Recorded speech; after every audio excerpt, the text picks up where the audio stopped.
Welcome to the Deep Dive. Today, we're diving into a proposal that wants to completely shake up the U.S. governing system from the White House to Congress and even how we vote. Yeah, what's fascinating is that this isn't about, tearing up the Constitution and starting over. It's all about how we can make these radical changes within the existing framework. No amendments needed. Yep, they actually go back to the Constitution's preamble, we the people. The whole point was to create a government that truly represents and serves the people. This proposal takes that idea and blasts it into the 21st century. It really pushes the boundaries of what's possible within our existing system and uses technology to bridge the gap between the ideals of the Founding Fathers and the realities of governing in the digital age. So get this. They're proposing a 5-person presidency, citizens voting directly on laws, and a blockchain-based system to eliminate election fraud. Okay. Buckle up, Yeah. because we're about to unpack some serious political innovation. Let's start with the executive branch. That single, all-powerful president. Outdated.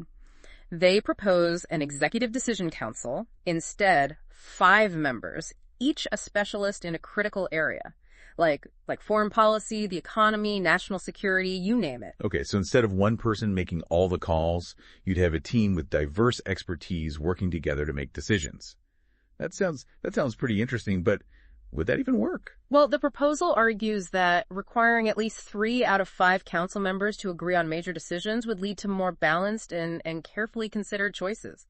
Think about it. No more sweeping executive orders from a single person. Interesting, but wouldn't that just slow everything down and create more gridlock? Not necessarily. They propose a rotating chairperson elected every 12 months to keep things fresh and prevent any one person from having too much power for too long. Plus, this system could encourage more compromise and collaboration, leading to more sustainable solutions. Okay, I'm starting to see how this could be more dynamic than our current system. But is it even constitutional? That's where it gets clever. They argue that the Constitution doesn't explicitly demand a single president. They point to the vice presidency as a precedent for power sharing. After all, the VP steps in if the president can't fulfill their duties. So they're saying that distributing executive power is already built into the system. That's pretty crafty. Plus, the rotating chair could easily be set up through a regular law. No constitutional amendment needed. Exactly. They've really thought through how to make these radical changes fit within the existing legal framework. It's not just about dreaming big, it's about making it happen within the rules we already have. All right, so we've shaken up the White House, but what about Congress? I mean, those folks are supposed to represent us, right? Well, this proposal takes that idea of representation and turns it on its head. They're talking about a much more direct form of democracy where citizens actively participate in the lawmaking process. Yeah. Imagine having a say in the laws that directly impact your life. Wow, that's a huge shift. I bet some people would love that, while others might be a bit hesitant. So how would it work? They're proposing secure digital platforms where citizens can vote directly on major bills and policies. Think of it like online voting, but for everything from healthcare to education to environmental regulations. That would certainly make things more interactive. Oh. But wouldn't that be chaos? Imagine millions of people all trying to weigh in on every single bill. To manage that, they suggest that any law facing significant public opposition, say over 10%, would trigger a national referendum. This ensures that major decisions still go through a process of careful consideration and debate. Okay, so there are checks and balances in place, but what about the elected officials? Would they just become obsolete in this system? Not at all. Their roles would simply evolve. They'd become facilitators, guiding public discussion, providing expertise, and translating the people's will into effective legislation. So instead of spending all their time fundraising and campaigning, they could focus on actually researching issues and representing their constituents' views. That's an interesting idea. And to make representation even more responsive, they propose a dynamic model for the House of Representatives, where the number of seats each state gets fluctuates based on active voter engagement. Wait, so if more people in a certain district are actively voting and participating in the process, they get more representation? Exactly. It's representation that truly mirrors the level of public interest and participation in each area. It's a pretty radical idea, but it would definitely make things more dynamic and responsive to the will of the people. That's a lot to take in. From a 5-person presidency to citizens voting directly on laws, we've already covered some pretty major changes. Yeah. But what about the courts? How do they fit into this vision of a digitally driven democracy? Well, the proposal doesn't shy away from reforming the judiciary either. They argue that even the courts need to be more transparent and accountable in the digital age. That sounds promising. I think a lot of people feel like the courts are shrouded in secrecy. What kind of changes are they proposing? First off, complete transparency. They want all judicial spending and case decisions to be publicly available in real time. Imagine being able to see exactly how the courts are using their resources and how they're interpreting the law. That would be a huge step towards accountability. Right. But what about the judges themselves? They have a lot of power, and they're appointed for life. Would that change? They propose term limits for Supreme Court justices, 18-year staggered terms, with one justice replaced every 2 years. Wow, that would definitely shake things up. But wouldn't that require a constitutional amendment? Surprisingly, no. They argue it can be achieved through a regular law passed by Congress, meaning no complicated amendment process needed. It's another example of how they've found creative ways to implement significant changes within the existing system. It's like they've found loopholes for democracy itself. Pretty impressive. It's definitely a thought-provoking approach to modernizing our government, but we're just getting started. There's a lot more to unpack, especially when it comes to the way we vote and how our tax dollars are spent. I can't wait to dive deeper into those topics. We'll be back in just a bit to explore even more of this fascinating proposal. Don't go anywhere. Welcome back. We've already covered some pretty mind-blowing changes to the White House and Congress, but now it's time to get down to brass tacks. How do we actually make all this happen? And more importantly, how do we make sure it's fair and secure? Well, the proposal doesn't shy away from the nuts and bolts. They dive right into the nitty-gritty of voting, which, as we all know, is the cornerstone of any democracy. And let's be honest, our current voting system has its fair share of problems. Long lines, confusing ballots, and those nail-biting election nights where we're glued to the TV waiting for results. It's stressful. This proposal aims to fix all of that. They propose a nationwide blockchain-based voting system designed to be virtually fraud-proof and incredibly transparent. Whoa. Blockchain voting, that's a pretty futuristic. Is that even possible? It's not just possible. It's already being tested in some places. The beauty of blockchain is that it's a decentralized and immutable record of transactions, making it extremely difficult to tamper with. Imagine a digital ledger spread across multiple secure servers, so no single point of failure or manipulation. So if I understand this correctly, my vote wouldn't just sit on one server somewhere, vulnerable to hacking or fraud. It would be part of this massive distributed network, making it almost impossible to mess with. Exactly. And because blockchain is inherently transparent, everyone could see the votes being tallied in real time, eliminating those long waits for results and reducing the potential for disputes. That's a game changer. But how would we make sure only eligible citizens are voting? I mean, with everything online, isn't there a risk of fraud or interference? They've got that covered too. They propose biometric and AI-powered citizenship verification to ensure that only legitimate voters are casting ballots. Think fingerprint scanning or facial recognition, all tied to a secure national database. Okay, that makes sense. But what about folks who aren't tech savvy? Would they be left out? The proposal emphasizes accessibility, ensuring the system is user-friendly for all, regardless of their technical skills or time constraints.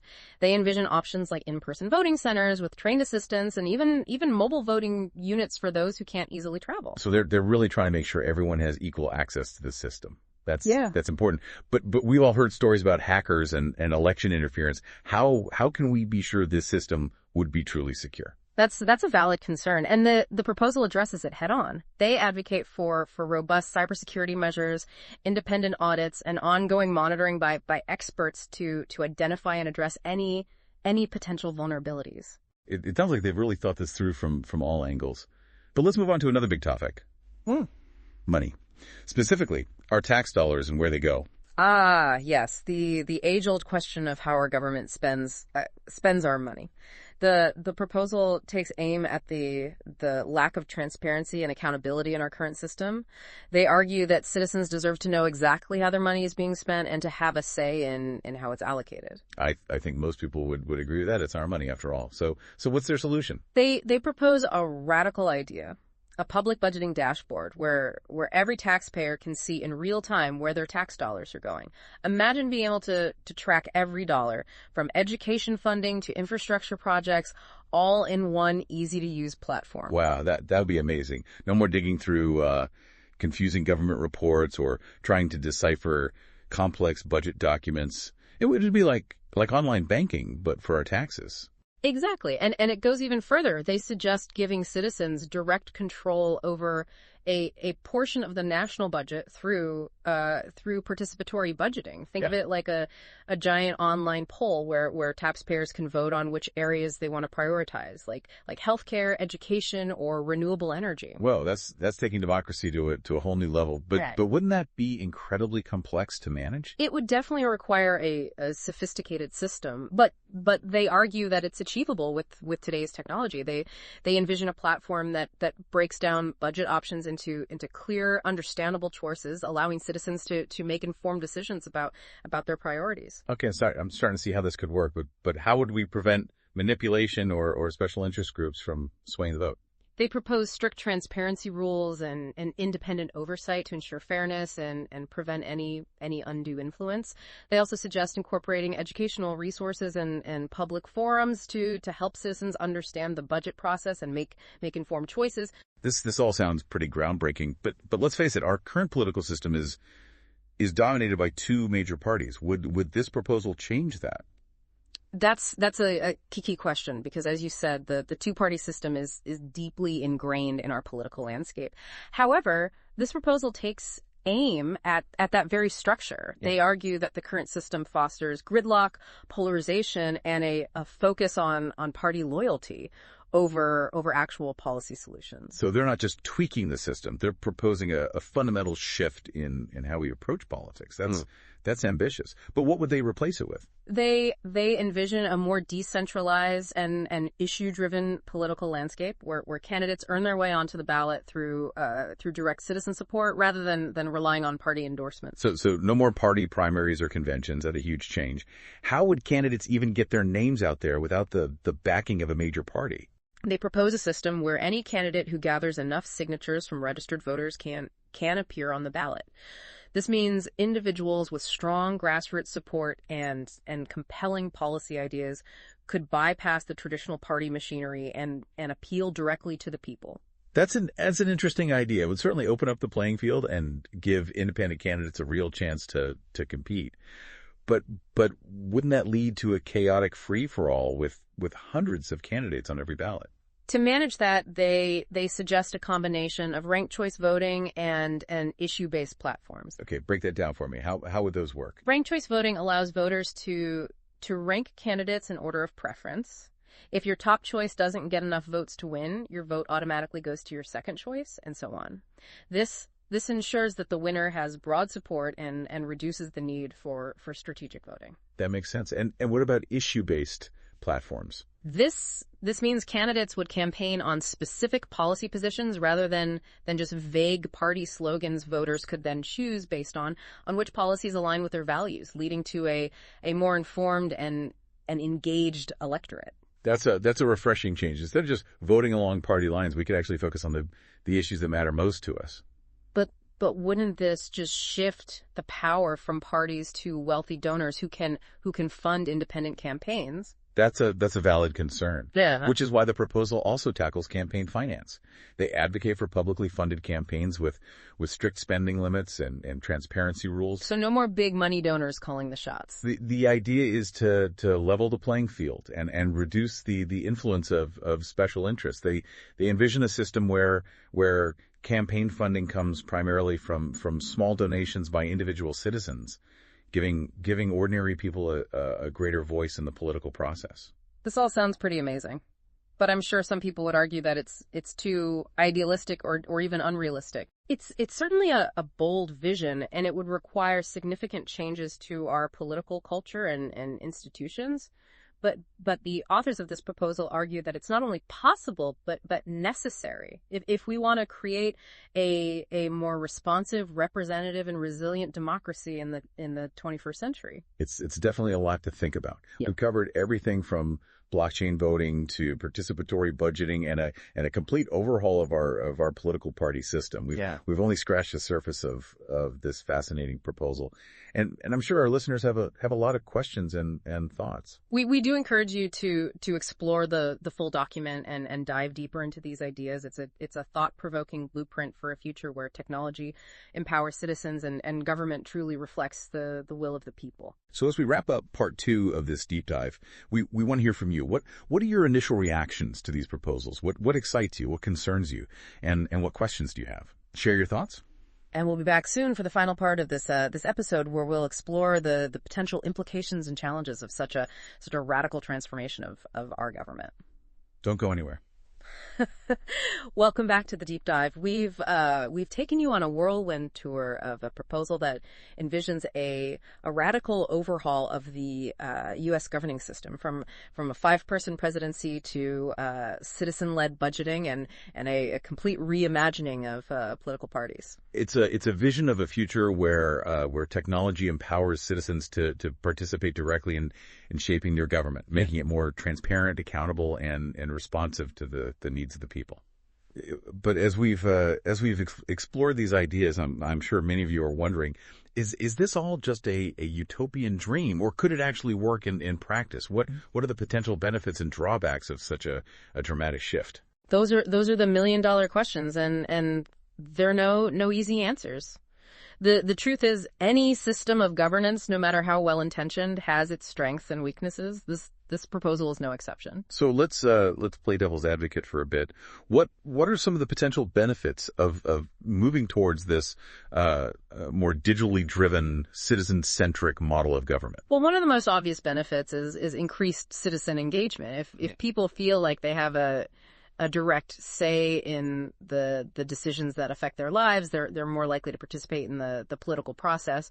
This could lead to a more informed and engaged electorate, which is essential for a healthy democracy. That makes sense. Yeah. But wouldn't this also place a huge burden on citizens? I mean, most people are already busy with their lives. Would they really have the time and energy to participate in all these new forms of political engagement? Yeah, that's a valid concern, and it's something the proposal acknowledges. They emphasize the need for clear, accessible information and user-friendly platforms that make it easy for citizens to participate regardless of their technical skills or time constraints. So it's not about forcing everyone to become political experts overnight, but rather about creating opportunities for those who want to engage more deeply in the process. Exactly. It's about lowering the barriers to entry and empowering citizens to choose their level of involvement, whether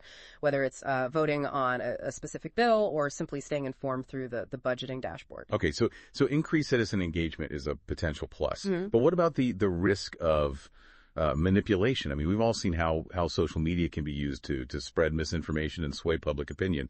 Could these digital platforms be vulnerable to similar tactics? That's a very real concern, and it's something the proposal takes seriously. They emphasize the need for robust cybersecurity measures, independent audits, and ongoing monitoring to prevent hacking, fraud, and the spread of misinformation. So it's not just about building these platforms. It's about making sure they're secure and resistant to manipulation. That's reassuring. But what about the role of expertise? In our current system, we elect representatives who ideally have the knowledge and experience to make informed decisions on complex issues. Wouldn't the system undermine that expertise? Not necessarily. The proposal envisions elected officials evolving into more specialized roles, providing guidance, expertise, and facilitating public discussion.